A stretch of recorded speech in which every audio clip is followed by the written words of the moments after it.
Hey, what's up, YouTube fans? One of the most common arguments made by creationists in an attempt to debunk evolution or macroevolution is that they will attempt to redefine evolution or macroevolution as referring to a kind, quote unquote, changing into a new kind, and they'll say that we've never observed a kind change into a new kind, right?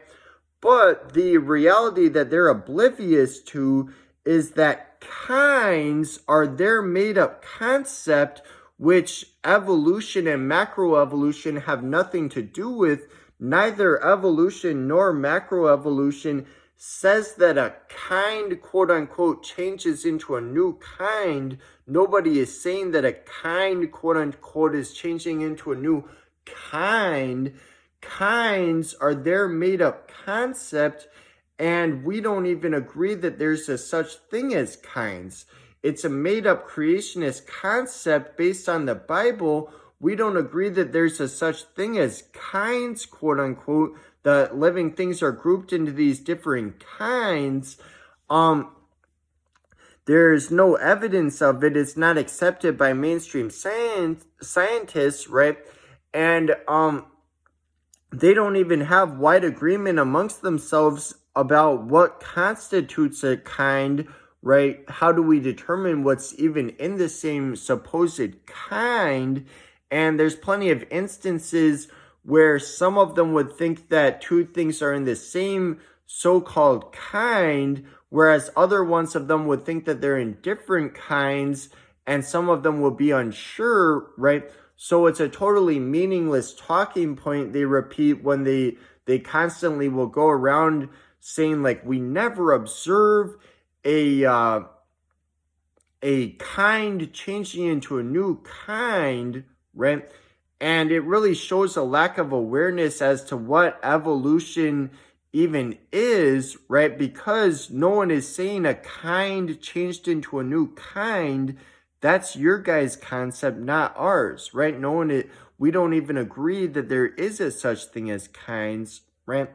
But so what I wanted to talk about in this video, right, is one of the arguments that they will try and make to justify this concept of kinds and to try and show that we never observe kinds of creatures changing into new kinds,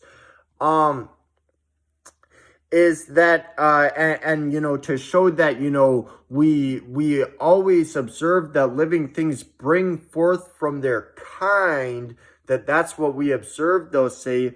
One of the main things they'll say to try and justify this is that they'll say that you know, certain living things cannot interbreed with each other, right? Like a human and a chimpanzee cannot interbreed, and so they'll say that shows that we only bring forth from our kind. You know, a horse and an elephant can't interbreed. But the thing is, it's already been demonstrated experimentally numerous times that groups of living things that previously were capable of interbreeding can, through the course of their evolution, become reproductively isolated, no longer capable of interbreeding. Therefore, meaning that just because two living things that are already just because two living things now can no longer interbreed does not mean that their ancestors couldn't have originally been capable of interbreeding, right? And even most creationists recognize this fact, right?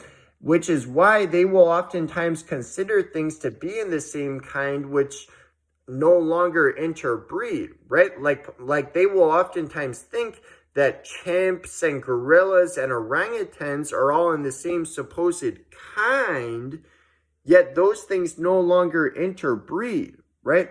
So even most of them recognize this fact that just because things no longer interbreed doesn't mean that they couldn't have originally interbred, their ancestors couldn't have.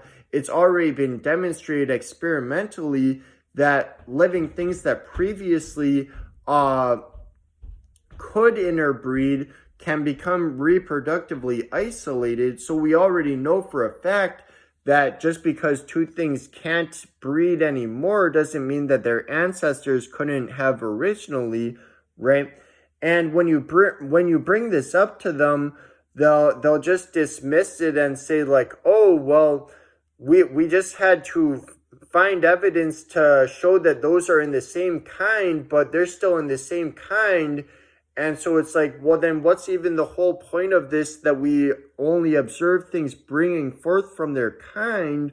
What even is a kind? How do you even determine what's in a kind? It's all just based on your intuition. There's no actual evidence that there are these kinds, right?